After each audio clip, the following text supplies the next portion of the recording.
Picture a quaint English village, St. Mary Mead, buzzing with excitement for a chess championship, until its star player, Leonard Grayson, vanishes without a trace the night before the final match. Enter Miss Jane Marple, a sharp-eyed spinster with a knack for unraveling secrets. As whispers of foul play swirl around a cunning opponent, a nervous coach, a powerful sponsor, and an obsessive fan, Miss Marple uncovers a web of ambition, betrayal, and deception. With a toppled king, a burned note, and a hidden barn as her clues, she sets a clever trap to catch a kidnapper and restore the game. Will she checkmate the culprit before the board is lost? Dive into The Vanished Chess Champion, a classic Agatha Christie-style mystery where every move counts. Chapter 1. The Empty Board. The late summer sun cast a golden haze over St. Mary Mead, its rays filtering through the lace curtains of Miss Jane Marple's cottage on the high street. The village, with its tidy hedgerows and thatched roofs, hummed with an unusual fervor, for the annual chess tournament had reached its zenith. This year, the event had drawn attention far beyond the parish boundaries, owing to the presence of Leonard Grayson, a young chess champion whose quiet demeanor belied a mind of startling precision. His final match against Victor Hargreaves, a seasoned player with a reputation for ruthless strategy, was to be the crowning spectacle in the village hall. Miss Marple, though no devotee of chess, found herself intrigued by the whispers of rivalry and ambition that swirled through the tea rooms and post office. She sat in her chintz armchair, her knitting needles clicking rhythmically as she worked on a pale blue shawl. Her eyes, sharp despite their mild expression, followed the movements of a sparrow outside her window. But her thoughts were on the tournament. Mrs. Bantry, her friend from Chipping Cleghorn, had regaled her with tales of Grayson's brilliance and Hargreaves's cunning over tea the previous day. "It's more than a game, Jane," Mrs. Bantry had said, her eyes wide with excitement. "There's bad blood there, mark my words." Miss Marple had nodded, her mind cataloging the names of those orbiting the champion: Hargreaves, the opponent; Edmund Price, Grayson's anxious coach; Sylvia Crane, the wealthy sponsor with a penchant for control; and Harold Finch, a fan whose devotion bordered on the fanatical. Each, she sensed, held a piece of the puzzle. The morning of the match dawned crisp and clear, but by 10 o'clock a shadow fell over St. Mary Mead. Mrs. Bantry burst into Miss Marple's cottage, her hat slightly askew. "Jane, it's dreadful," she exclaimed, clutching her handbag. "Leonard Grayson has vanished, not a trace of him at the Blue Boar Inn, where he's been staying. The committee is in an uproar, and Colonel Bantry is beside himself." Miss Marple set her knitting aside, her expression calm but alert. "Vanished, you say?" she murmured, her voice soft as the rustle of leaves. "Tell me everything, Dolly." Mrs. Bantry, never one to resist a dramatic retelling, described the scene. Grayson had been seen at the inn the previous evening, retiring to his room after a quiet supper. The porter, a reliable sort named Tompkins, swore no one had entered or left Grayson's room after 10. Yet, when the chambermaid knocked at 8 that morning, the room was empty. The bed was neatly made, the curtains drawn, and Grayson's chessboard, a custom rosewood set gifted by Miss Crane, stood on a table, its pieces arranged for a game that would never be played. Most curious of all, the White King lay toppled, a gesture of resignation no chess player would make lightly. "It's as if he surrendered without a fight," Mrs. Bantry said, her voice trembling with intrigue. Miss Marple's fingers traced the edge of her teacup as she listened. "And what of his belongings?" she asked. Mrs. Bantry reported that Grayson's suitcase remained, his clothes folded with military precision, but his pocket watch and a small notebook of chess strategies were missing. The inn's staff, questioned by the flustered Inspector Craddock, could offer no clues. The village hall, meanwhile, buzzed with speculation, and the tournament committee debated whether Hargreaves should be declared the winner by default. Miss Marple's lips pursed slightly. "A champion does not vanish without reason," she said. "There is a pattern here, Dolly, as in any game. We must simply find the opening move." Rising from her chair, Miss Marple donned her straw hat and shawl, her movements deliberate. "I think," she said, "a visit to the Blue Boar is in order, and perhaps a word with those closest to Mr. Grayson."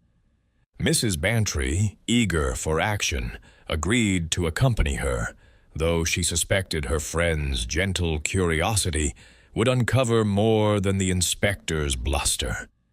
As they stepped into the sunlight, Miss Marple's mind was already at work, sifting through the village's cast of characters.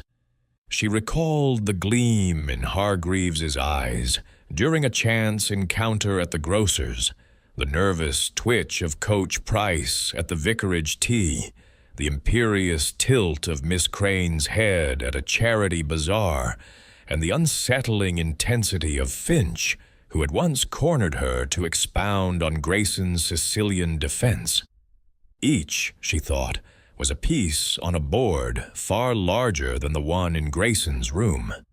The Blue Boar Inn, with its ivy-clad walls and creaking sign, stood at the heart of the village. As Miss Marple approached, she noted the cluster of villagers outside, their whispers ceasing at her arrival. Inside, the parlor smelled faintly of cigar smoke, a detail she filed away. The toppled king, the missing notebook, the untouched bed. These were not random moves, but part of a deliberate strategy. Miss Marple's eyes twinkled with quiet resolve. The game, she knew, had only just begun. Chapter 2. The Players Assemble. The Guy. Village Hall of St. Mary Mead, a sturdy edifice of weathered stone, stood as a testament to the village's modest pride, its oak-beamed ceiling and polished floor now transformed into the stage for the chess tournament's dramatic denouement. On this morning, however, the air was thick with tension rather than triumph. The disappearance of Leonard Grayson had cast a pall over the proceedings, and the hall buzzed with the low murmur of speculation, as if the villagers were pieces on a chessboard, each awaiting an unseen hand to move them. Miss Jane Marple, seated unobtrusively in a high-backed chair near the rear, her knitting bag at her feet, observed the scene with the quiet acuity of one accustomed to unraveling the tangles of human nature. Her eyes, bright and unassuming behind her spectacles, darted from face to face, noting the subtle shifts in expression that betrayed more than words ever could. The tournament committee, a self-important assembly led by Colonel Bantry, whose military bluster masked a limited grasp of chess, had convened an emergency meeting. The colonel paced before the stage, his mustache quivering with indignation. "This is preposterous," he declared, his voice echoing off the rafters. "A champion doesn't simply vanish before the final match.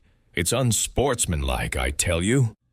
His wife, Mrs. Dolly Bantry, hovered nearby, her eyes darting to Miss Marple with a look that mingled exasperation and expectation. The other committee members, Dr. Haydock, the village physician, and Mrs. Price, the vicar's wife, nodded gravely, though their faces betrayed uncertainty. The question of whether to award the title to Victor Hargreaves by default hung in the air, a decision fraught with implications for the tournament's reputation. Miss Marple, her hands folded neatly in her lap, let her gaze wander to the four figures who had emerged as the chief persons of interest in Grayson's disappearance.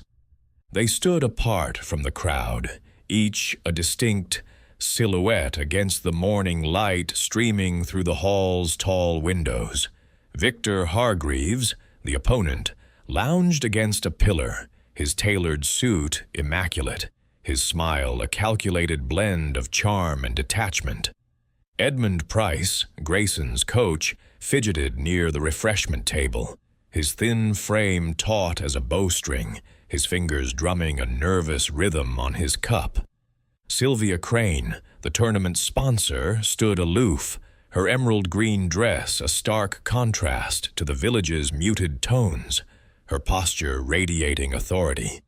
And Harold Finch, the fan, clutched a dog-eared chess manual, his eyes darting about as if seeking Grayson in every shadow.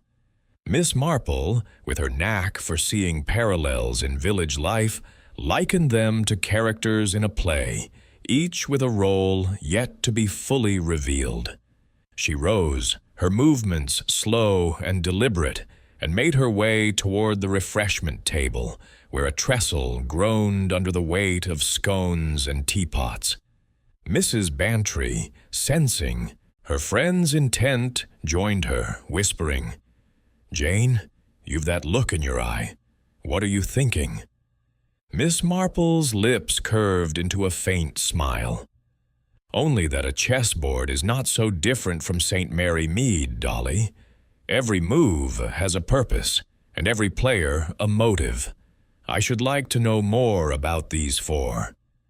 Mrs. Bantry nodded, her curiosity piqued, and promised to facilitate introductions, though she knew Miss Marple needed no such assistance to draw out secrets. The hall was a microcosm of the village, its polished floor reflecting the flickering emotions of its occupants. The villagers, from the postmistress to the grocer's boy, mingled with the tournament's out-of-town guests, their whispers forming a tapestry of half-truths and conjectures.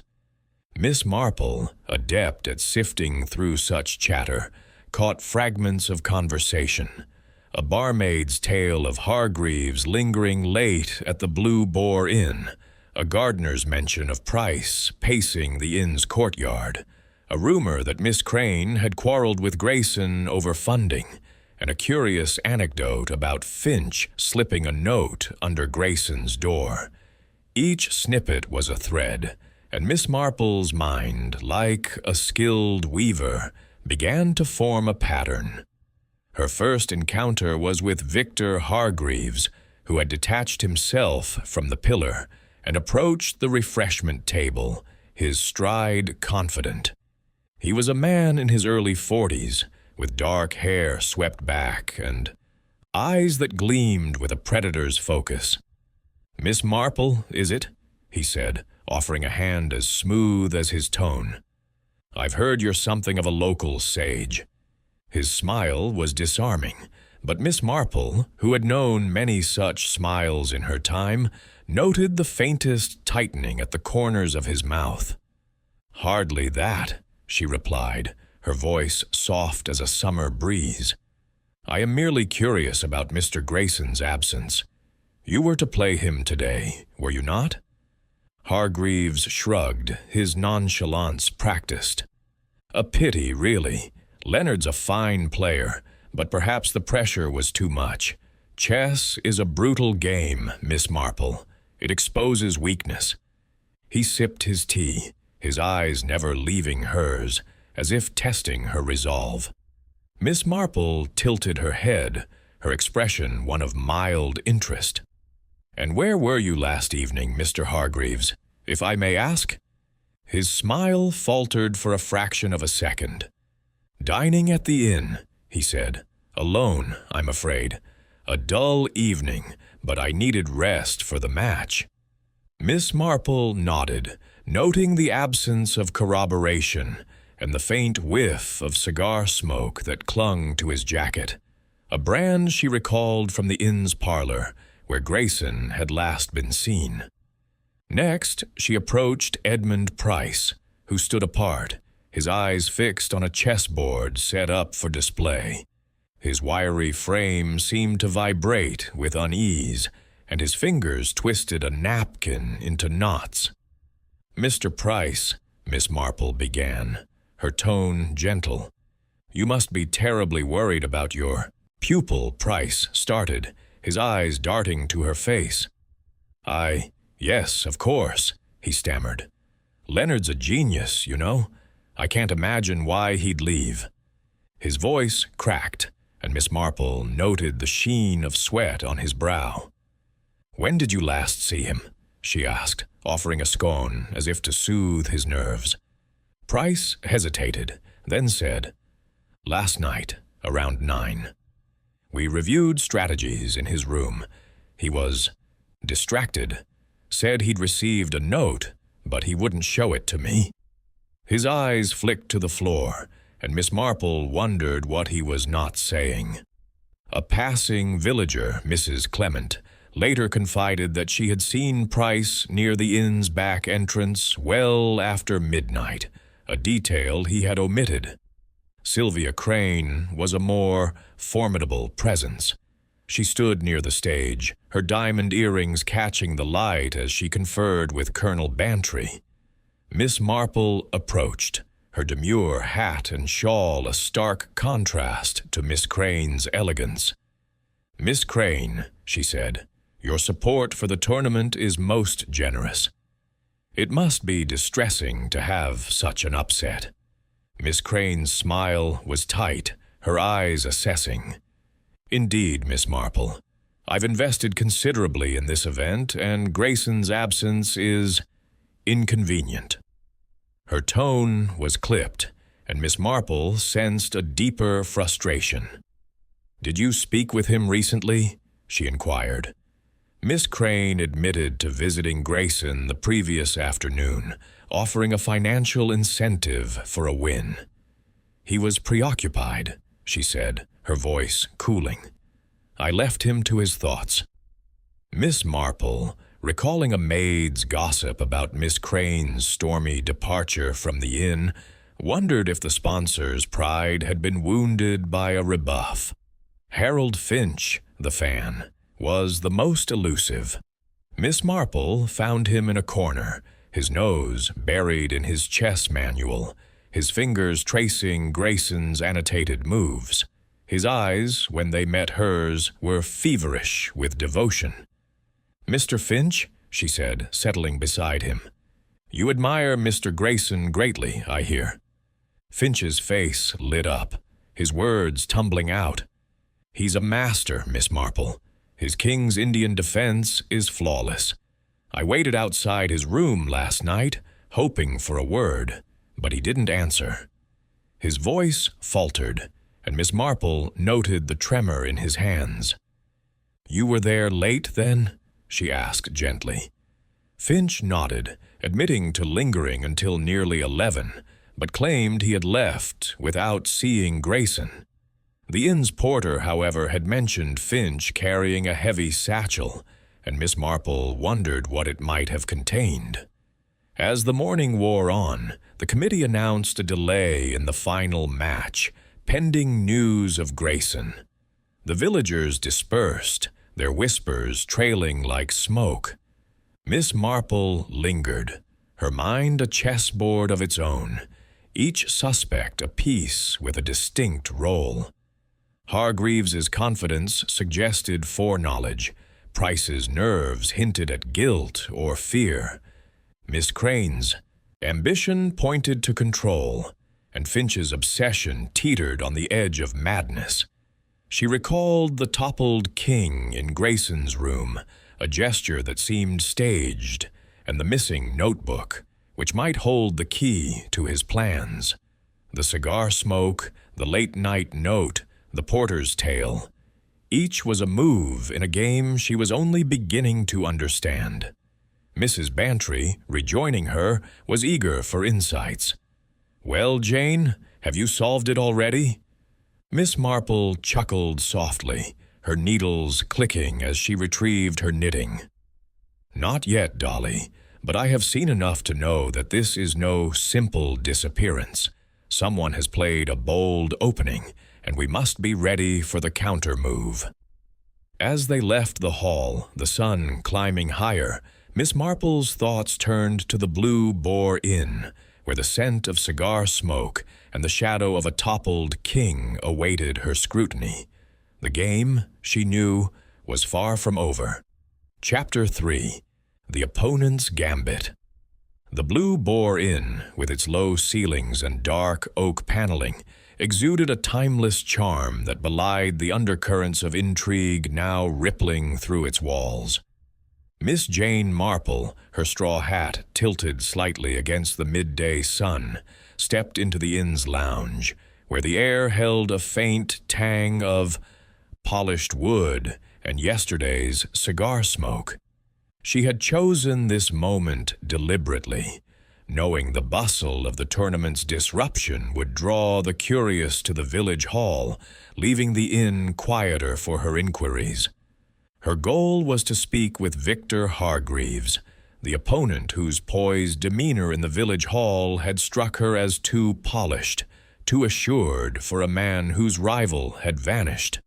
Miss Marple, with her knack for spotting the false note in a village choir, sensed that Hargreaves' confidence masked something more calculated.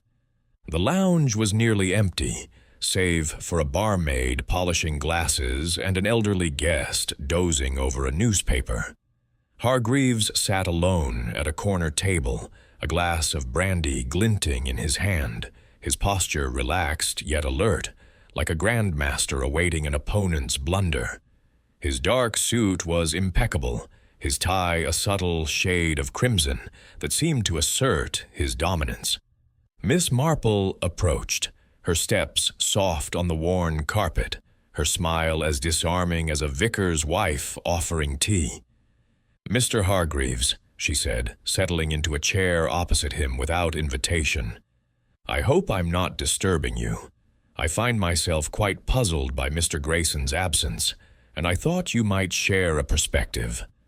Hargreaves raised an eyebrow, his lips curving into a smile that was both courteous and condescending. "Miss Marple, isn't it? The village's amateur sleuth, I hear." His tone was light, but his eyes, sharp as a bishop's diagonal, studied her closely. "I'm afraid I've little to offer. Leonard's a fine player, but perhaps the stakes were too high. He's young, after all. Not everyone has the stomach for a championship." He swirled his brandy, the amber liquid catching the light, and Miss Marple noted the ease with which he dismissed his rival's disappearance. "Indeed," she replied, her voice mild as milk.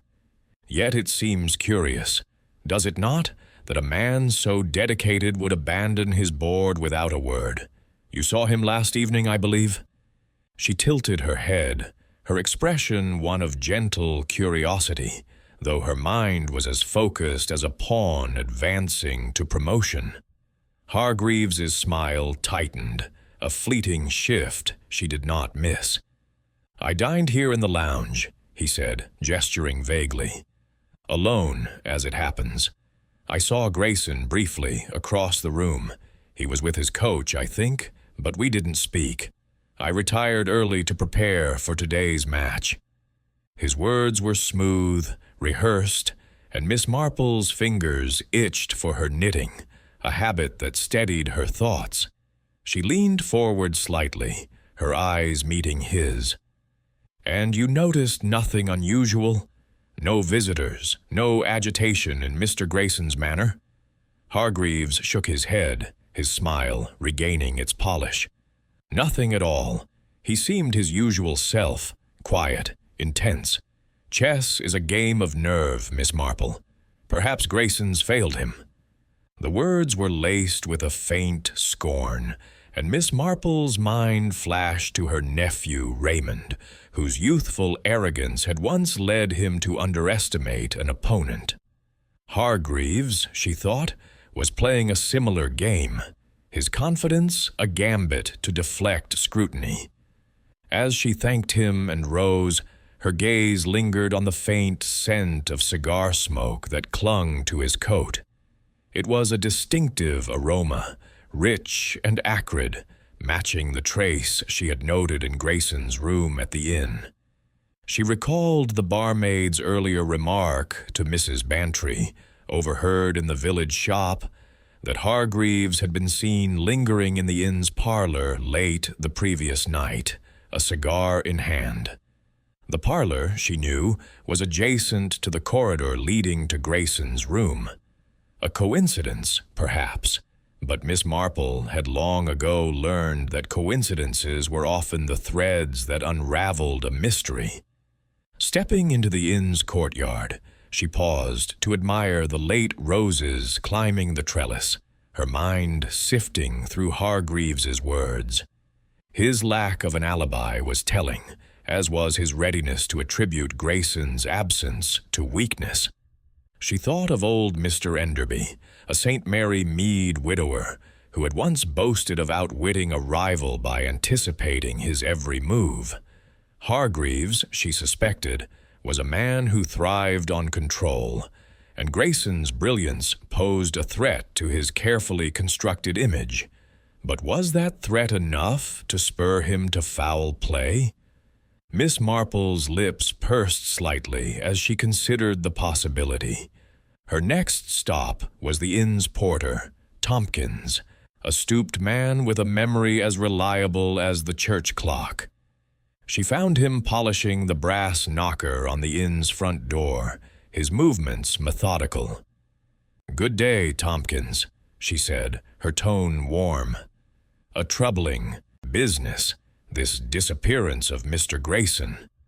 Tompkins nodded, his weathered face creasing with concern.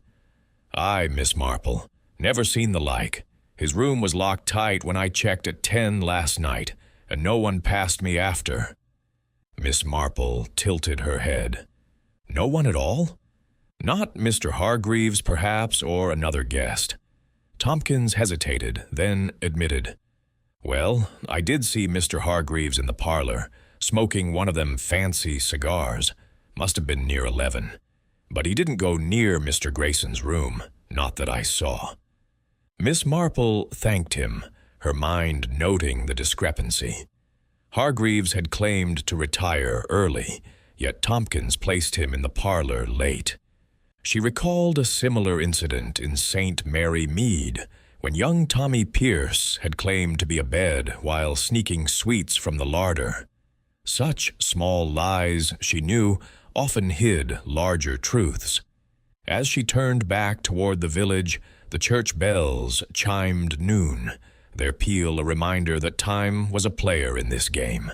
Hargreaves, with his polished exterior and unguarded scorn, had made his opening move.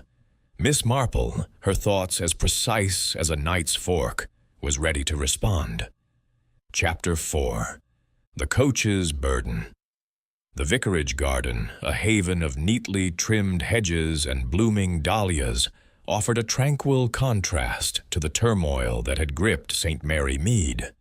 Miss Jane Marple, her shawl draped lightly over her shoulders, made her way along the gravel path, her steps measured but purposeful. She had arranged to meet Edmund Price, Leonard Grayson's coach, here, knowing the quiet setting might loosen his tongue.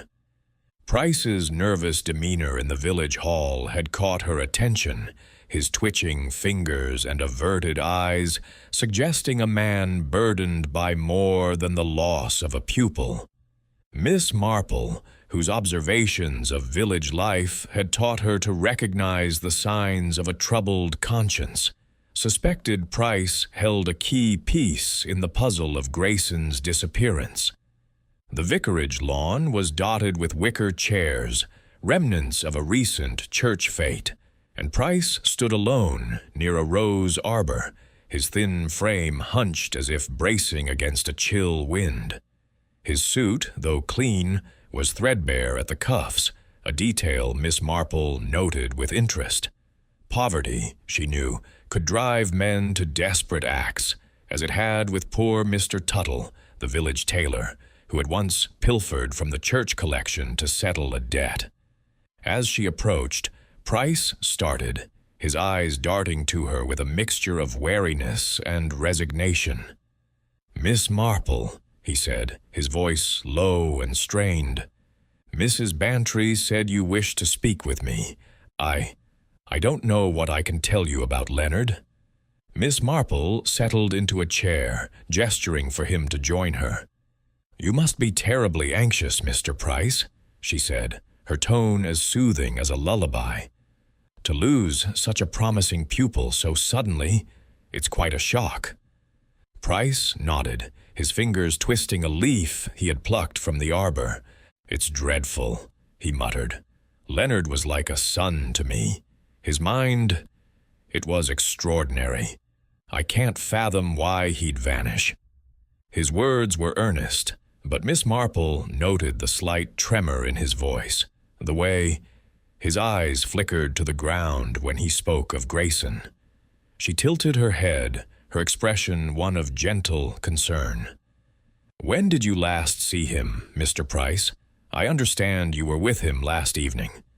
Price hesitated, his fingers shredding the leaf into fragments. "Yes, around 9, he said. "We were in his room at the Blue Boar, going over openings for the match. He was distracted, kept glancing at his watch. Then he got a note, slipped under the door. He read it and went pale, but he wouldn't let me see it. Said it was nothing, but I could tell it shook him." Miss Marple's eyes sharpened behind her spectacles. "A note, you say? Did you see who delivered it?" Price shook his head, his agitation growing. "No, it was just there when I looked up. I left soon after. Leonard said he needed to think. I went back to my lodgings." His voice faltered, and Miss Marple sensed he was holding something back. She recalled a remark from the vicarage gardener, overheard by Mrs. Clement, that Price had been seen near the inn's back entrance well past midnight, pacing as if in distress. "And you saw nothing unusual later that night?" she asked, her tone as mild as ever. Price's eyes widened, and he stammered, "No, nothing. I was asleep by then." Miss Marple leaned back, her mind turning over his words. The note was a new piece on the board, its contents unknown but clearly significant. She thought of Miss Clara, the village seamstress, whose nervous denials had once betrayed her knowledge of a stolen brooch. Price's unease was similar, a blend of guilt and fear that suggested he knew more than he admitted. "Mr. Price," she said, her voice soft but probing. "Leonard was under great pressure, was he not? From the tournament, perhaps from his sponsor." Price's face tightened, and he nodded reluctantly. "Miss Crane, she was relentless, wanted a win at all costs, said it would secure her legacy. Leonard felt it, I know he did." Miss Marple's thoughts drifted to her own observations of Sylvia Crane, whose ambition had seemed almost proprietary. Had Price perhaps been caught in the crossfire of that ambition? She recalled a whispered conversation at the village shop, where the grocer's wife had mentioned Price's debts to a local bookmaker, debts that might make him vulnerable to influence. "You've coached Leonard for some time," she said, shifting tack. "Was there anyone who might have wished him harm? A rival, perhaps, or someone envious of his skill?" Price's fingers stilled, and for a moment she thought he might confess something. But he shook his head, his voice barely above a whisper. "No one I can name. Leonard kept to himself. It was just the game for him." As she thanked him and rose, Miss Marple's mind was busy. Price's story of the note aligned with the scrap of paper she had found in Grayson's room, with its cryptic, "Meet me," and smudged signature. His late-night presence at the inn, unreported in his account, was another thread to follow. She thought of Hargreaves, whose cigar smoke lingered in the inn's parlor, and wondered if Price's anxiety stemmed from knowledge of his rival's actions. Or was he protecting someone? Or himself? As she left the garden, the vicar's wife called out a greeting, but Miss Marple's thoughts were elsewhere, piecing together the moves of a game that was growing ever more complex. Chapter 5. The Sponsor's Motive. The manor house of Sylvia Crane, perched on a gentle rise at the edge of St. Mary Mead, was a study in opulence, its ivy-clad walls and mullioned windows proclaiming wealth as boldly as a herald's trumpet. Miss Jane Marple, invited for tea under the pretext of discussing the tournament's future, navigated the gravel drive with her usual unhurried grace, her black umbrella shielding her from a faint drizzle that had begun to fall.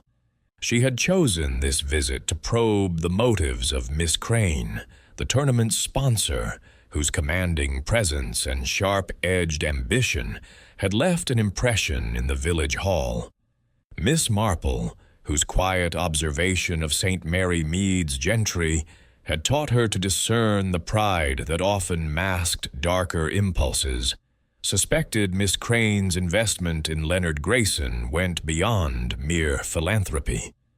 The drawing room, where Miss Crane received her, was a showcase of elegance: polished mahogany furniture, a crystal chandelier, and a Persian rug that whispered of distant markets.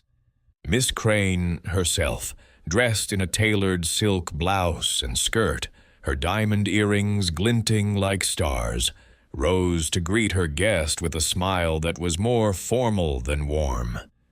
"Miss Marple, how kind of you to come," she said, gesturing to a velvet-upholstered chair.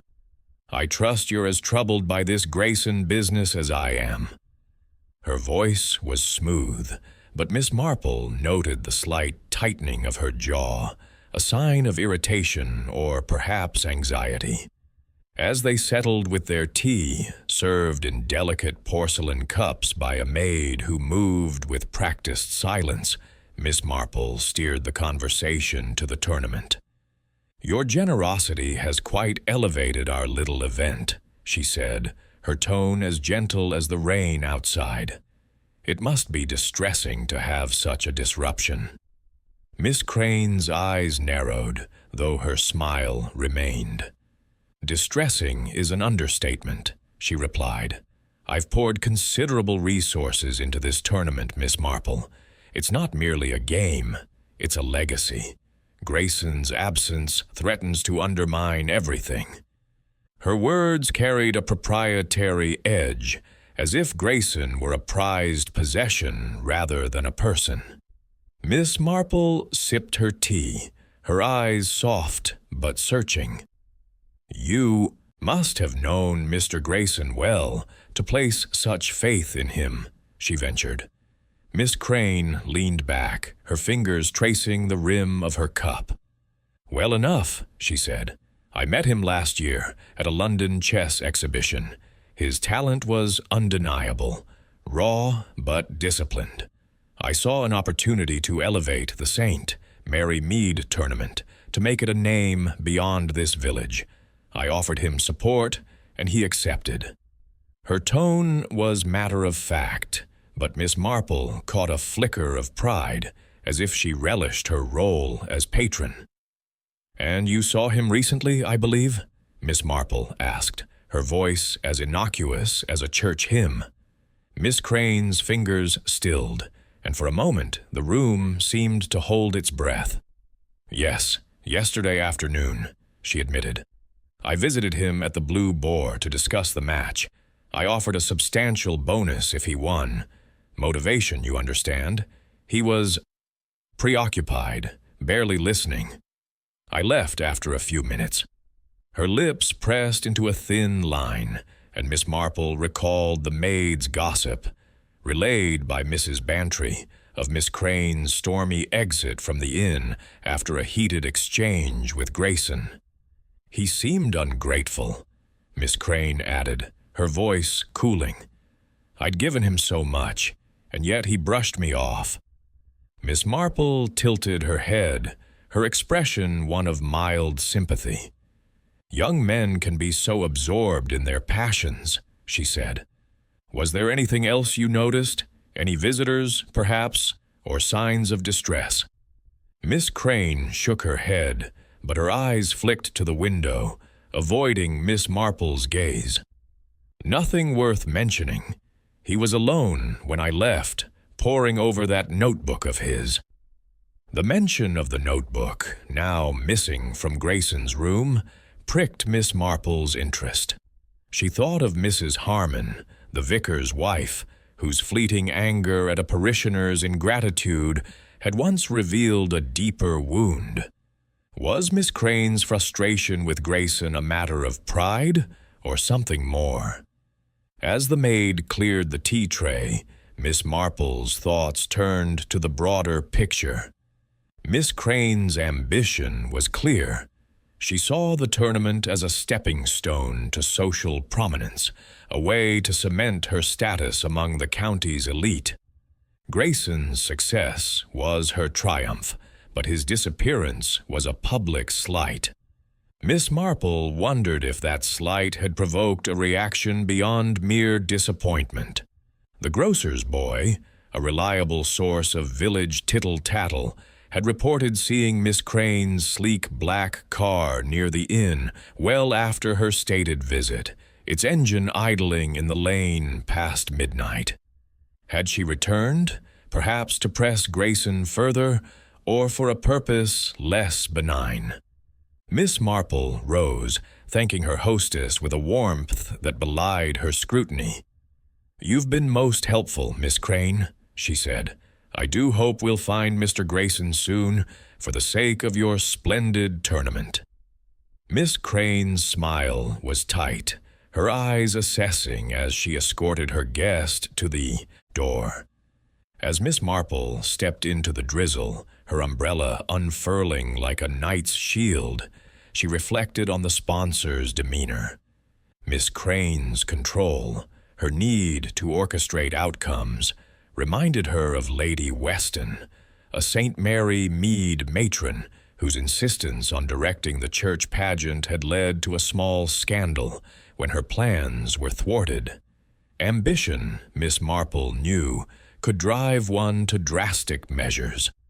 The path back to the village was lined with hawthorn, its berries bright against the gray sky. Miss Marple's mind was a chessboard, each suspect a piece moving in patterns she was beginning to discern. Miss Crane's proprietary anger, Price's nervous omissions, Hargreaves's calculated ease. All were moves in a game whose stakes were higher than a chess title. The missing notebook, the late-night car, the toppled king.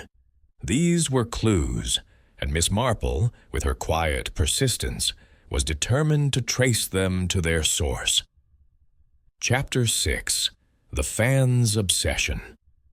The village library of St. Mary Mead, a modest building with sagging shelves and the musty scent of old books, was a sanctuary for those seeking refuge from the world's clamor. Miss Jane Marple, her shawl tucked neatly about her shoulders, stepped inside, her eyes adjusting to the dim light filtering through leaded windows. She had come to find Harold Finch, the fervent admirer of Leonard Grayson, whose intense devotion had struck her as both poignant and unsettling during their brief encounter in the village hall.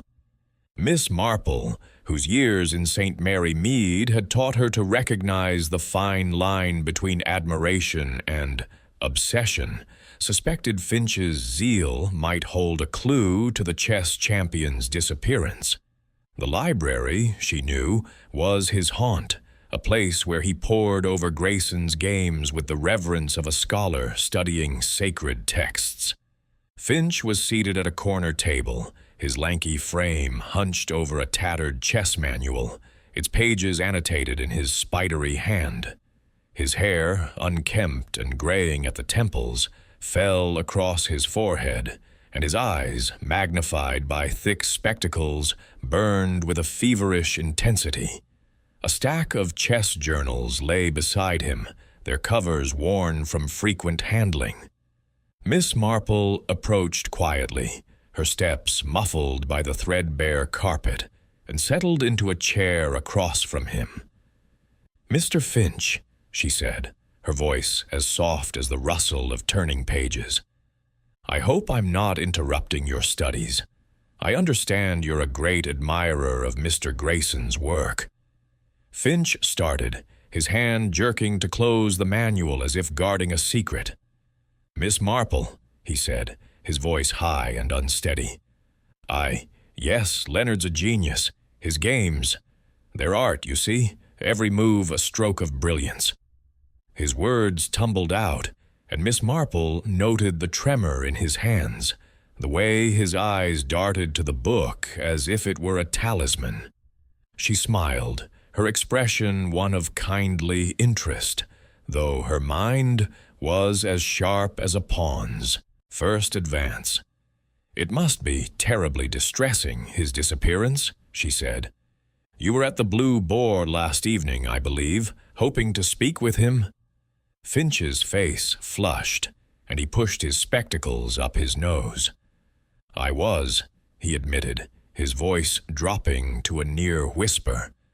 "I wanted his thoughts on a variation of the Sicilian defense. I waited outside his room, but he didn't answer. I left around 11, I think." His eyes flickered to the table, avoiding hers, and Miss Marple recalled the porter's account of Finch lingering near the inn with a heavy satchel, a detail that piqued her curiosity. "You must have been disappointed," she said gently. "Did you see anyone else there? Perhaps someone delivering a note or visiting Mr. Grayson?" Finch shook his head, his fingers tracing the spine of the manual. "No one. It was quiet. Just the usual inn noises, creaking floors, the wind outside." His voice was earnest, but Miss Marple detected a hesitancy, as if he were weighing what to reveal. She thought of young Billy Stokes, a saint, Mary Mead lad whose obsession with a local actress had led him to pilfer her system. "Apologies for the interruption. It seems the response was cut off. Let me continue and complete Chapter 6 in the Agatha Christie style, ensuring no repetitions and maintaining the narrative flow." Fair her mementos from her dressing table. Finch's devotion to Grayson, she mused, was not unlike Billy's fixation, a passion that could blur the boundaries of reason. "You carried a satchel that night, I understand," she said, her tone as mild as a summer breeze. "Might I ask what was in it?" Finch's flush deepened, his fingers tightening on the manual. "Just books," he stammered. "Chess journals, notes on Leonard's games. I always carry them." His explanation was quick, almost too quick, and Miss Marple noted the way his eyes darted to the side, as if seeking an escape square. The porter, Tompkins, had described the satchel as heavy, its straps strained, suggesting more than a few journals. Could it have held something connected to Grayson's disappearance? A tool, perhaps, or evidence of a less innocent intent? Miss Marple's mind turned to the cryptic note Price had mentioned, slipped under Grayson's door, and she wondered if Finch's loitering had a purpose beyond seeking an autograph. "You admire Leonard greatly," she said, shifting tack to keep him at ease. "His games must be a source of inspiration. Have you followed his career long?"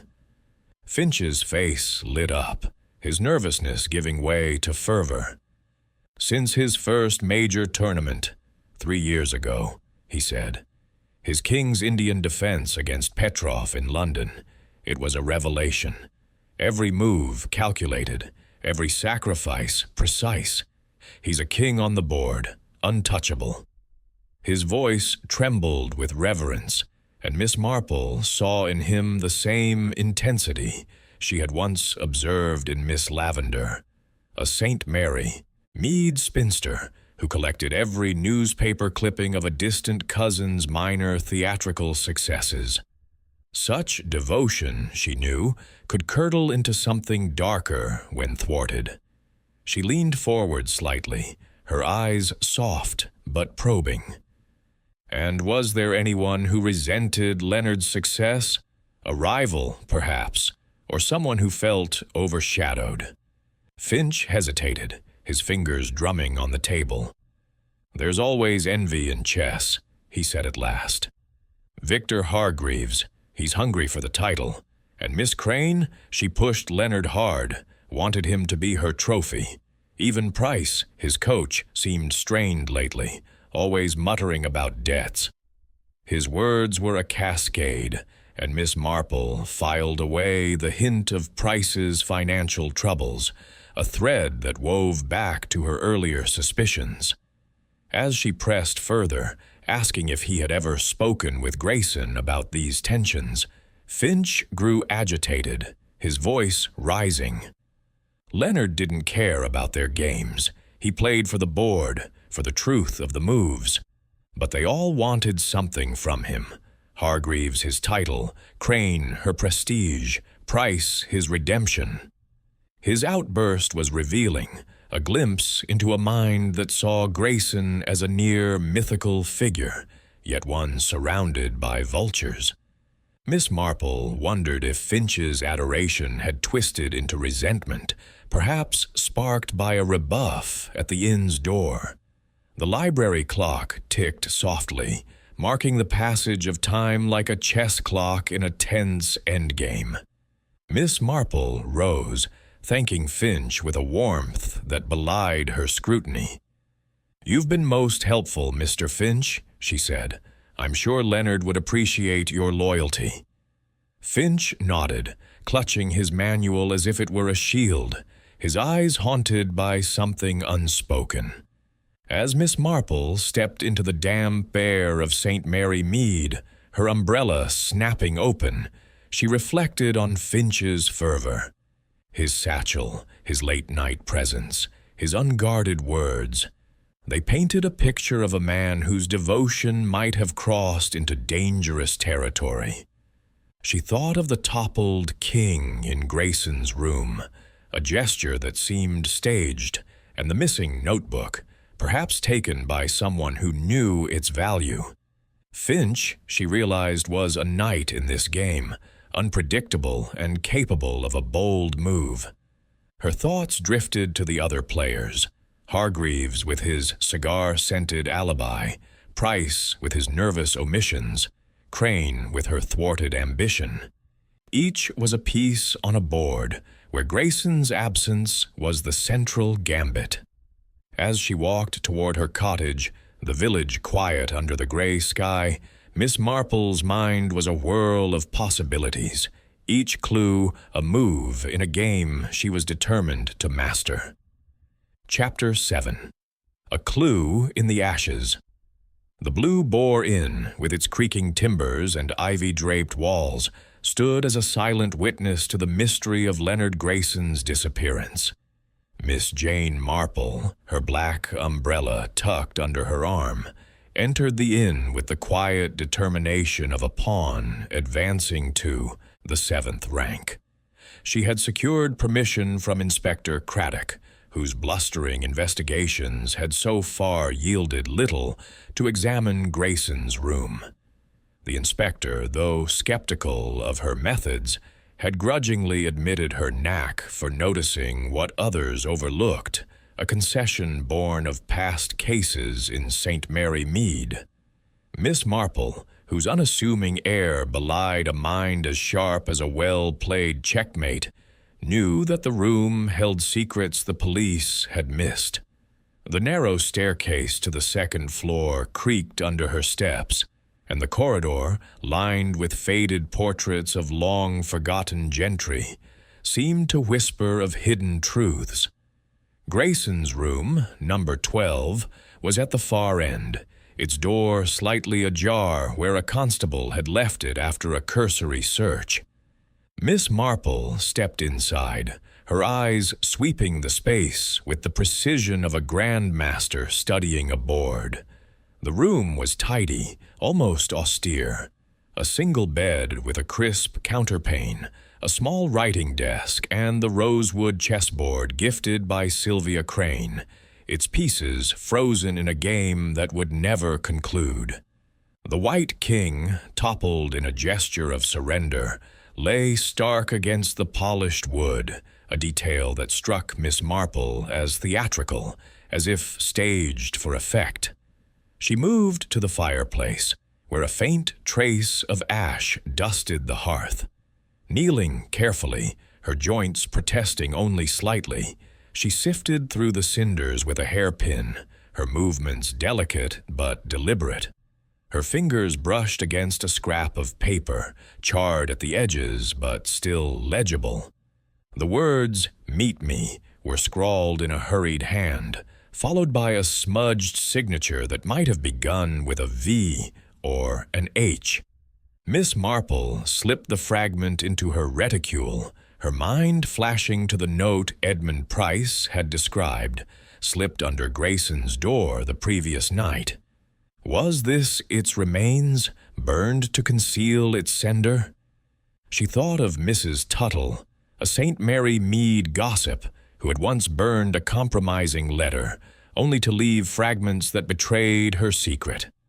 Rising, she turned her attention to the chessboard. The pieces were arranged in a mid-game position, a Sicilian defense, she recalled from Finch's fervent lectures. But one detail stood out. A white pawn was missing from the board. Bending low, she peered beneath the bed, where a faint glint caught her eye. There, half hidden by dust, was the missing pawn, its base scratched as if it had been forcibly removed. Miss Marple retrieved it, turning it over in her gloved hand. The scratch was fresh, the wood splintered, suggesting a struggle or a hasty act. She placed it beside the scrap of paper in her reticule, her thoughts weaving a pattern of intent and deception. The room held other clues, subtle but telling. The curtains, heavy with brocade, were drawn tightly, though the chambermaid had sworn Grayson preferred them open to catch the morning light.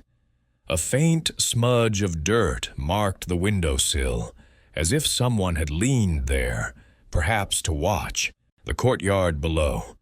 And the air, though faint, carried the lingering scent of cigar smoke, the same acrid note she had detected on Victor Hargreaves' coat. Miss Marple's lips pursed slightly, her mind recalling the porter's account of Hargreaves in the parlor, smoking late into the night, near the corridor to this very room. She stepped to the desk, where Grayson's suitcase lay open, its contents undisturbed. Neatly folded shirts, a spare pair of spectacles, a fountain pen. But the notebook Finch had mentioned, filled with Grayson's strategic musings, was conspicuously absent. Miss Marple thought of the village schoolmaster, Mr. Jenkins, whose stolen diary had once revealed a petty feud when found in the wrong hands. The notebook's absence suggested someone had taken it, perhaps to conceal a plan, or to claim Grayson's brilliance as their own.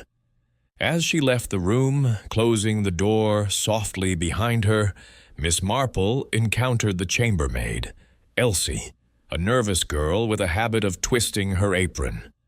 "Oh, Miss Marple," Elsie said, her eyes wide. "It's awful, isn't it? Mr. Grayson was so kind, always tipping me a shilling. I can't believe he'd just leave." Miss Marple nodded, her expression sympathetic. "Did you notice anything odd yesterday, Elsie?" Anyone visiting Mr. Grayson, perhaps? Elsie hesitated, then whispered, "I saw Miss Crane leave his room in a huff around 4. And that Mr. Finch was hanging about, with that heavy bag of his. I thought he was waiting for a word, but he looked strange, like he was angry." Miss Marple thanked her, filing away the maid's observations.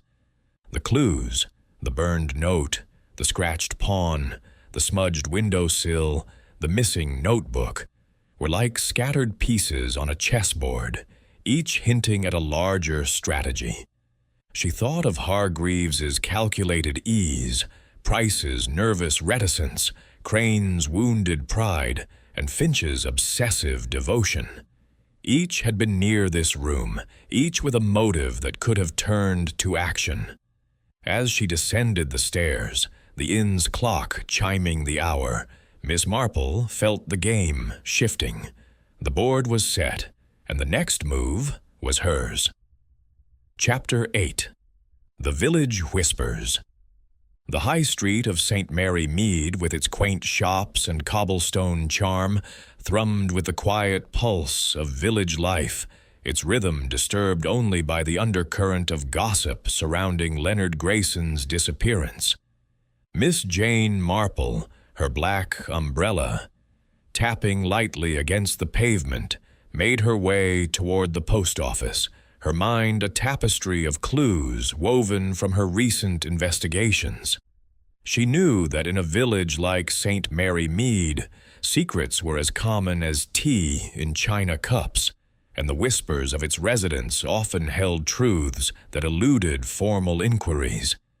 Her years of observing the petty dramas of her neighbors, Mrs. Price's pilfered recipe, Mr. Enderby's hidden debts, had taught her that gossip, when sifted with care, could reveal the outline of a crime as clearly as a pawn's path to promotion.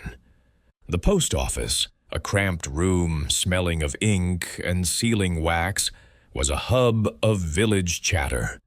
Miss Marple entered to find Miss Weatherby, the postmistress, sorting letters with a brisk efficiency that belied her eagerness to share news.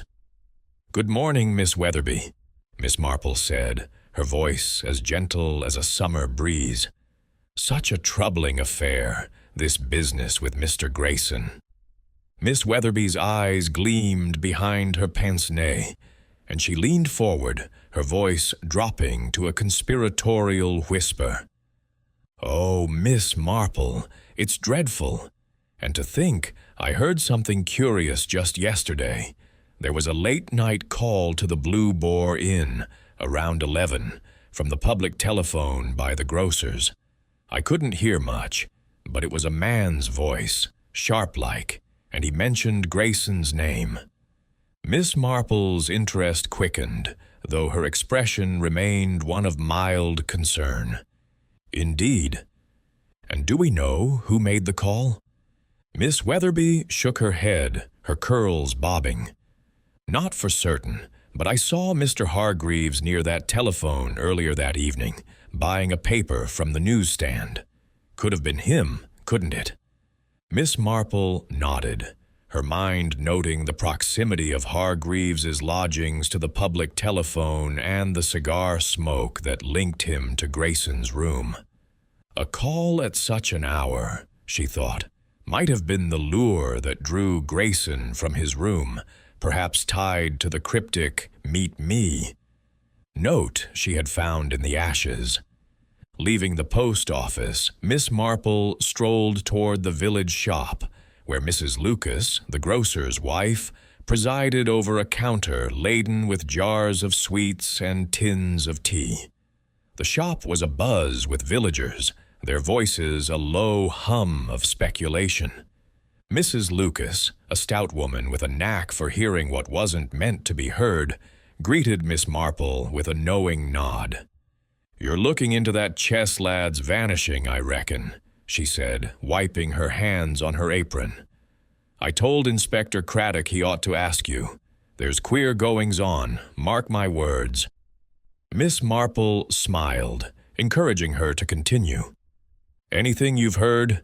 Mrs. Lucas might be most helpful." Mrs. Lucas leaned closer, her voice a stage whisper. "Well, my boy Tommy saw Miss Crane's car. Fancy black thing it is, parked down the lane by the Blue Boar. Must have been past midnight. Engine running, lights off. Odd, I thought, for a lady like her to be out so late." Miss Marple's thoughts flashed to Sylvia Crane's claim of a brief afternoon visit to Grayson, her stormy exit noted by the chambermaid. A midnight return suggested a purpose beyond a mere discussion of bonuses. Was it anger, desperation, or something more calculated?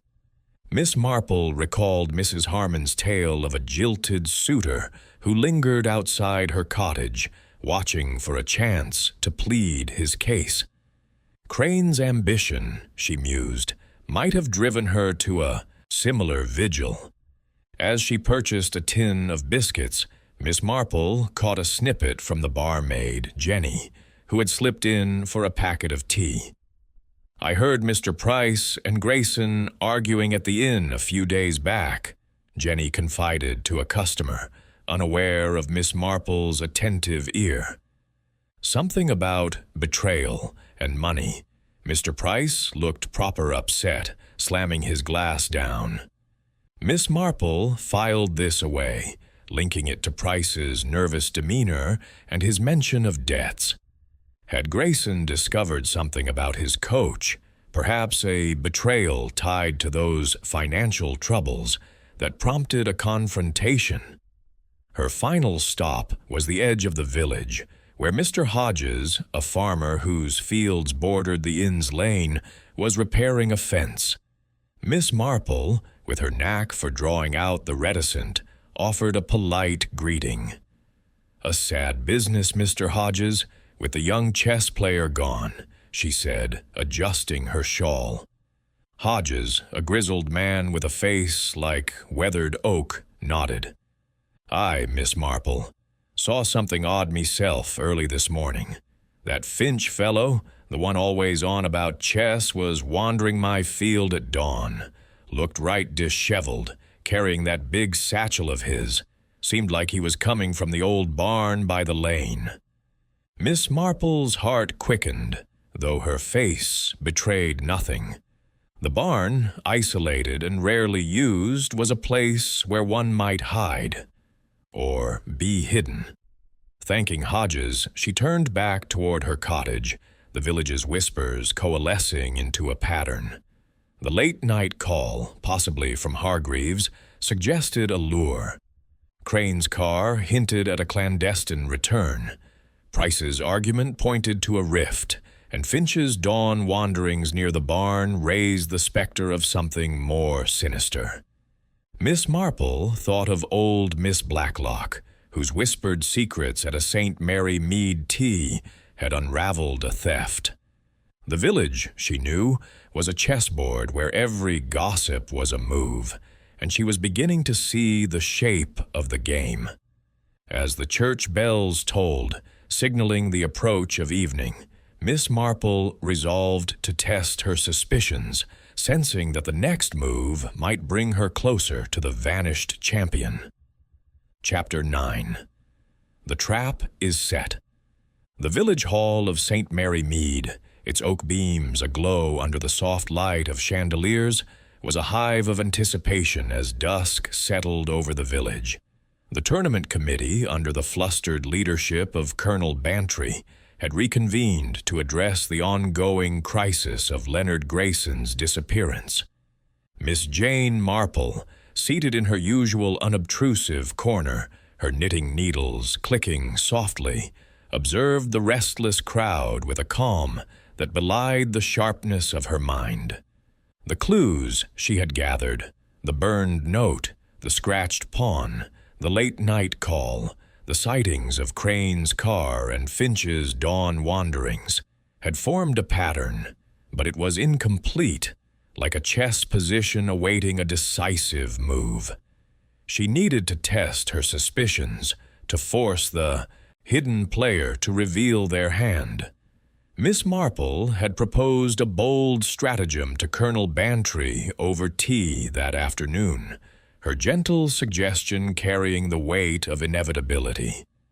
"If we announce that Mr. Grayson has been found and will play the match," she had said, her eyes twinkling behind her spectacles, "we may learn much from how certain parties react." The colonel, though initially resistant, had been swayed by her quiet insistence, recalling her uncanny success in past village mysteries. Now, as the committee prepared to address the gathered villagers and tournament guests, Miss Marple positioned herself to watch the four suspects, Victor Hargreaves, Edmund Price, Sylvia Crane, and Harold Finch, knowing their responses might betray the truth. The hall was crowded, the air thick with the scent of polished wood and nervous expectation. Colonel Bantry took the stage, his mustache bristling as he cleared his throat. "Ladies and gentlemen," he boomed, "we have received word that Leonard Grayson has been located and is prepared to compete in the final match tomorrow morning. The tournament will proceed as planned." A murmur rippled through the crowd, a mix of relief and skepticism. Miss Marple's eyes, sharp as a hawk's, scanned the suspects, noting each reaction with the precision of a grandmaster analyzing an opponent's move. Victor Hargreaves, standing near the front, stiffened, his charming smile faltering for a moment before he recovered, clapping politely with the crowd. His eyes, however, darted toward the exit, a flicker of unease that Miss Marple caught like a misplaced pawn. Edmund Price, hovering by the refreshment table, went pale, his teacup trembling in his hand, his gaze fixed on the floor as if seeking an escape. Sylvia Crane, resplendent in a sapphire gown, narrowed her eyes, her lips tightening into a line of displeasure, as if the news disrupted a carefully laid plan. Harold Finch, clutching his chess manual, let it slip to the floor with a soft thud, his face a mask of shock that bordered on panic. Miss Marple's mind whirred, each reaction a piece sliding into place. Hargreaves's unease suggested foreknowledge, perhaps a fear that his gambit had failed. Price's pallor hinted at guilt or dread, possibly tied to his debts or the argument Jenny had overheard. Crane's displeasure spoke of thwarted ambition, her control over the tournament threatened by Grayson's return. Finch's shock, however, was the most visceral, as if the announcement had shattered a deeply held belief or fear. Miss Marple thought of Mrs. Eldridge, a St. Mary Mead widow whose nervous reaction to a false rumor had once betrayed her role in a petty theft. The hall, she realized, was a chessboard, and the announcement had forced a critical move. As the crowd dispersed, Miss Marple slipped a word to Inspector Craddock, who lingered near the stage, his notebook open but largely blank.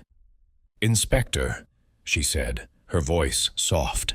"As a whisper in church, it might be wise to keep an eye on Mr. Hargreaves this evening. He seemed unsettled." Craddock, though accustomed to her cryptic hints, nodded, assigning a constable to shadow the opponent discreetly. Miss Marple's plan was simple but daring. If Hargreaves was the orchestrator of Grayson's disappearance, as she increasingly suspected, the news of his return might provoke action. A visit to a hiding place, perhaps, or an attempt to cover tracks. That evening, as the village settled into twilight, Miss Marple sat by her cottage window, her knitting untouched as she reviewed the day's moves. The burned note, with its smudged signature, possibly an H, pointed to Hargreaves, whose cigar smoke linked him to Grayson's room. The late-night call reported by Miss Weatherby, placed near his lodgings, suggested a lure. Price's argument and debts hinted at complicity or coercion, while Crane's midnight car and Finch's barn sighting added layers of intrigue. Yet Hargreaves, with his calculated confidence, seemed the linchpin, a queen commanding the board. Her thoughts were interrupted by a knock from Mrs. Bantry, breathless with news. "Jane, you were right," she exclaimed, her hat askew. Craddock's constable followed Hargreaves to that old barn by Hodges's field. They found Grayson, alive, thank heavens, but bound and groggy in the hayloft. Hargreaves was checking on him when they caught him. Miss Marple's lips curved into a faint smile, though her heart quickened. "Dear me," she said, her voice calm. "It seems the game has reached its endgame." The barn, she learned, had been a clever hiding place, its isolation perfect for concealing a captive. Grayson, shaken but unharmed, had been drugged and spirited away, his absence meant to secure Hargreaves's victory by default. Miss Marple, setting her knitting aside, prepared to join Craddock at the village hall, where Hargreaves was being questioned. The trap had sprung, but the full truth, Hargreaves' motives, the roles of the others, remained to be uncovered. As she stepped into the cool night air, the stars above St. Mary Mead gleamed like pieces on a board, and Miss Marple felt the thrill of a checkmate drawing near. Chapter 10. The Opponent's Confession. The village hall of St. Mary Mead, its chandeliers casting a warm glow over the polished oak floor, had transformed from a stage of anticipation to one of reckoning. Miss Jane Marple, her shawl draped neatly over her shoulders, sat near the front, her knitting bag at her feet, her eyes as sharp as a bishop cutting across a chessboard. The room was abuzz with villagers and tournament officials summoned by Inspector Craddock to hear the resolution of Leonard Grayson's disappearance. Victor Hargreaves, apprehended at the old barn where Grayson was found, stood at the center of attention, his usual suave demeanor replaced by a taut wariness. Beside him, Grayson, pale but resolute, sat under the watchful eye of a constable. The other suspects, Edmund Price, Sylvia Crane, and Harold Finch, were present, their faces a study in varied emotions, fear, relief, and curiosity. Inspector Craddock, his notebook clutched like a lifeline, began with a summary of the events, his voice gruff but authoritative. "Thanks to Miss Marple's suggestion," he said, with a nod to her that drew curious glances, "we followed Mr. Hargreaves to a barn where Mr. Grayson was found, bound and sedated, but unharmed. We're here to clarify the circumstances." Miss Marple, her expression one of quiet modesty, listened intently, her mind piecing together the final moves of the game she had been playing since Grayson's disappearance. She rose at Craddock's invitation, her frail figure commanding the room's attention with an authority born of insight. "It is a sad truth," she began, her voice soft but clear, "that human nature, like a chess game, often follows predictable patterns. Mr. Grayson's absence was no accident, but a calculated move." She turned her gaze to Hargreaves, whose eyes met hers with a flicker of defiance. "Mr. Hargreaves, you wished to win the tournament by default, did you not? And so you orchestrated Mr. Grayson's disappearance." Hargreaves' lips tightened, but he remained silent, his hands clasped behind his back. Miss Marple continued, her tone as gentle as a village sermon. "The clues were there, scattered like pieces on a board. The cigar smoke in Mr. Grayson's room matched the brand you favor, Mr. Hargreaves, and the porter placed you in the inn's parlor late that night, near the corridor to his room. The late-night call from the public telephone by your lodgings, reported by Miss Weatherby, suggested a lure, and the burned note I found, with its "Meet Me" and smudged signature, pointed to you as its author. She paused, letting her words settle. The crowd murmured, and Craddock nodded, urging her on. "You forged a note," she said, "slipped under Mr. Grayson's door, perhaps suggesting a strategic discussion. When he met you, you drugged his drink, likely with a sedative procured discreetly, as a man of your means could manage. You hid him in the barn, a place you knew from your walks about the village, intending to keep him there until the match was forfeit." Hargreaves' composure cracked, his voice sharp as he interrupted. "This is absurd. You've no proof, just village gossip and an old woman's fancies." Miss Marple's eyes twinkled, undeterred.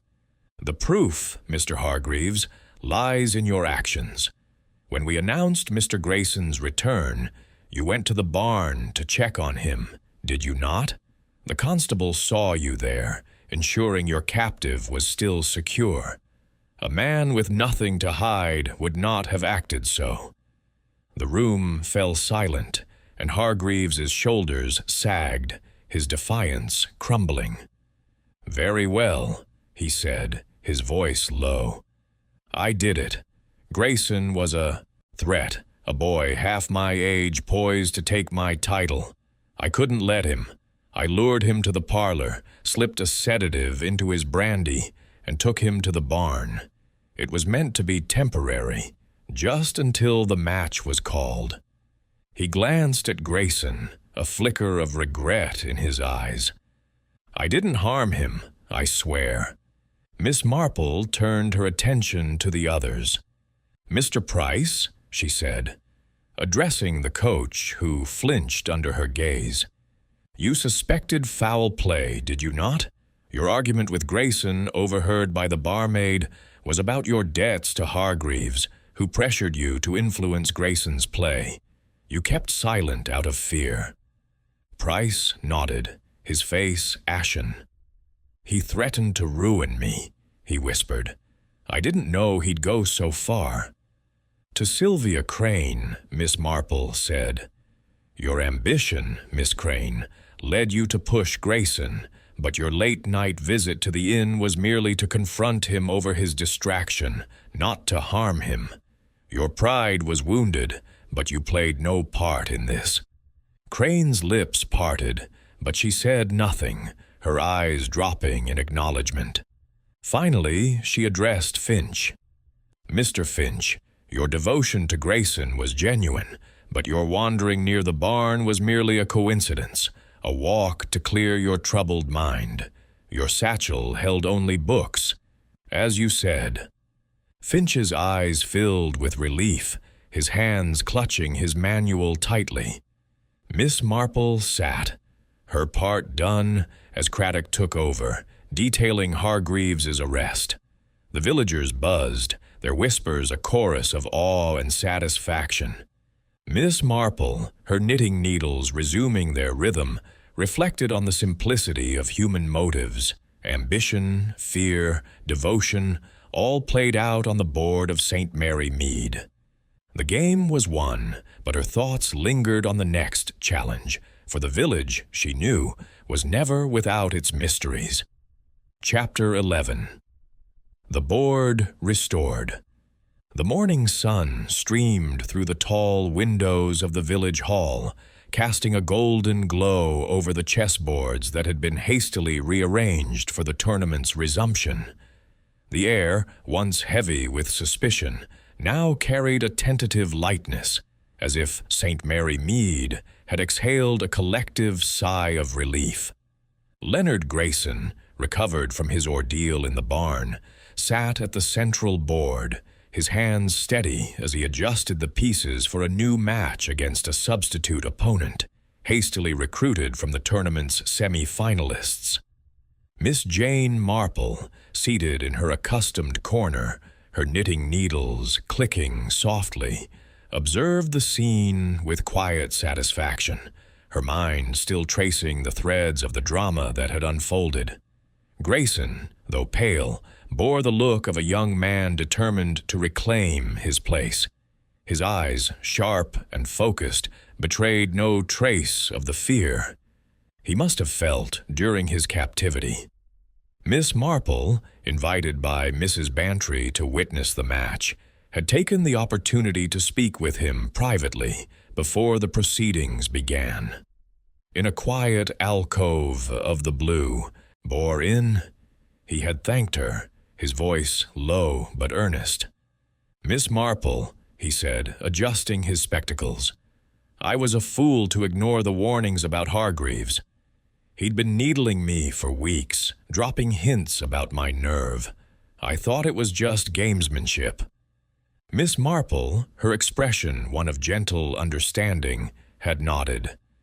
"Young men often see only the board in front of them," she said.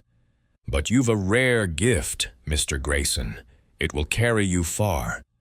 She had probed gently, confirming her suspicions about the note that lured him to the parlor. "It was signed V.H., Grayson admitted. "Said he wanted to discuss a draw, to share the title. I should have known better."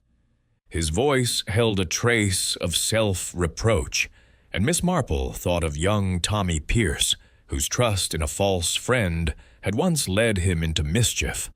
Grayson's notebook, he revealed, had been taken by Hargreaves, likely to study his strategies, but was recovered from the barn, its pages intact. The scratched pawn, he mused, must have fallen during his brief struggle before the sedative took hold, a detail that matched Miss Marple's findings. Now, as the match began, the hall filled with the soft murmur of spectators, their earlier whispers of scandal replaced by admiration for Grayson's resilience. Sylvia Crane, seated near the front, her emerald earrings catching the light, watched with a subdued air. Miss Marple noted the change in her demeanor, no longer imperious but chastened, as if the ordeal had tempered her ambition. She had approached Miss Marple earlier, her voice clipped but sincere. "I've learned my lesson," she said. "The tournament will continue, but I'll not meddle with the players again." Miss Marple, recalling Lady Weston's humbled retreat after a village pageant fiasco, had smiled, sensing Crane's pledge was genuine. Edmund Price was absent, having quietly left St. Mary Mead that morning. Mrs. Bantry, ever the conduit of village news, had informed Miss Marple that Price had resigned his coaching post, his nerves frayed by the scandal and his own compromised position. He admitted to Dolly, Miss Marple mused, that Hargreaves had leveraged his debts to pressure him, though he never agreed to betray Grayson. Price's departure, she thought, was akin to old Mr. Tuttle's retreat from the village after his petty thefts were exposed, a quiet exit to escape shame. Harold Finch, however, was present, his chess manual open on his lap, his eyes fixed on Grayson with undimmed devotion. Miss Marple had spoken with him briefly, confirming his innocence in the affair. His dawn wanderings near the barn, he explained, were a result of sleepless worry over Grayson's absence, his satchel indeed filled with books, as he had claimed. "I thought I'd failed him," Finch had said, his voice breaking. "But seeing him play again, it's enough." Miss Marple, reminded of Miss Lavender's fervent loyalty to her theatrical cousin, had patted his arm, assuring him his faith was well placed. The match progressed, Grayson's moves precise and unyielding, his opponent struggling to counter his Sicilian defense. The crowd watched in hushed awe, and Miss Marple, though no expert in chess, recognized the beauty of his play, each move a testament to his unbroken spirit. As the game neared its climax, Grayson delivered a checkmate with a quiet flourish, the hall erupting in applause. Miss Marple's lips curved into a faint smile, her thoughts drifting to the larger game she had played, the one of human motives and hidden truths. As the spectators dispersed, Colonel Bantry approached, his mustache twitching with pride. "Well done, Miss Marple," he said gruffly. "Craddock's singing your praises, though he'll never admit it." Miss Marple chuckled softly, her needles resuming their rhythm. "It was merely a matter of seeing the board clearly, Colonel," she said.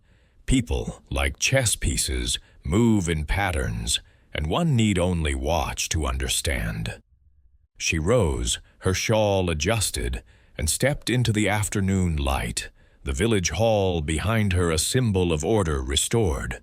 But Miss Marple knew, as she walked toward her cottage, that St. Mary Mead's quiet surface hid countless other games, waiting for her to play. Chapter 12. The Quiet Victory. The late afternoon sun bathed St. Mary Mead in a gentle glow, its rays filtering through the lace curtains of Miss Jane Marple's cottage, casting delicate patterns on the polished floor. Seated in her chintz armchair, a cup of tea steaming beside her, Miss Marple resumed her knitting, the pale blue shawl taking shape beneath her deft fingers. The village had settled back into its familiar rhythm, the chess tournament concluded, and Leonard Grayson crowned champion, his victory a quiet triumph over the shadow of his ordeal. Yet Miss Marple's mind, ever active, lingered on the case, piecing together its final threads with the same care she applied to her stitches. The village, for all its outward calm, thrummed with the aftershocks of the scandal. In the tea-rooms and shops, whispers of Victor Hargreaves's arrest mingled with praise for Grayson's resilience, though few mentioned Miss Marple's role. Assistant. She had no desire for acclaim, only for the truth, which she had uncovered like a well-played endgame. Her thoughts drifted to Hargreaves, now in custody, his ambition undone by a single miscalculated move. She recalled his confession in the village hall, the way his polished facade had crumbled, revealing a man driven by pride and fear of obsolescence. It was not unlike Mr. Enderby, whose boastful schemes had once collapsed under scrutiny, a reminder that vanity often led to checkmate. Miss Marple sipped her tea, her eyes resting on the garden beyond her window, where roses nodded in the breeze. She thought of Grayson, whose private gratitude had touched her. His admission of ignoring Hargreaves's taunts, his trust in the forged note, spoke of youth's inexperience, a trait she had seen in her nephew Raymond's early missteps. Yet Grayson's return to the board, his steady hand moving the pieces, showed a strength that promised future victories. She wondered if he would heed the lesson of caution, much as young Tommy Pierce had learned after his childish pranks. Sylvia Crane, too, had crossed her mind. The sponsor's humbled pledge to refrain from meddling suggested a shift, though Miss Marple suspected her ambition would find new outlets. Crane's late-night vigil by the inn, driven by frustration rather than malice, reminded her of Mrs. Harmon's fleeting anger at a wayward parishioner, a storm that passed without harm. Edmund Price's departure, meanwhile, was a quieter resolution, his debts and shame driving him from Saint. Mary Mead, like a pawn, sacrificed early in the game. Harold Finch, ever the devoted fan, had already turned his fervor to a new prodigy, his loyalty as unwavering as Miss Lavender's to her theatrical cousin. A knock at the door broke her reverie, and Mrs. Bantry bustled in, her hat slightly askew, her face alight with news. "Jane, you'll never guess. she exclaimed, settling into a chair. "Inspector Craddock's been asking for your advice on another case, a theft at the vicarage. He says you've a knack for these things." Miss Marple chuckled, her needles pausing. "Dear Dolly, I'm sure the inspector will manage. I prefer my garden and my knitting to chasing thieves." Mrs. Bantry laughed, unconvinced, knowing her friend's curiosity was as perennial as her roses. As Mrs. Bantry chattered on, Miss Marple's thoughts returned to the chessboard of St. Mary Mead. The village, with its tidy cottages and hidden secrets, was a microcosm of human nature, where ambition, fear, and devotion played out in moves both bold and subtle. The case of the vanished champion had been a game well played, its pieces now reset, but she knew another would soon begin. She smiled, her needles clicking softly, ready for the next puzzle to unfold in the quiet lanes of her village.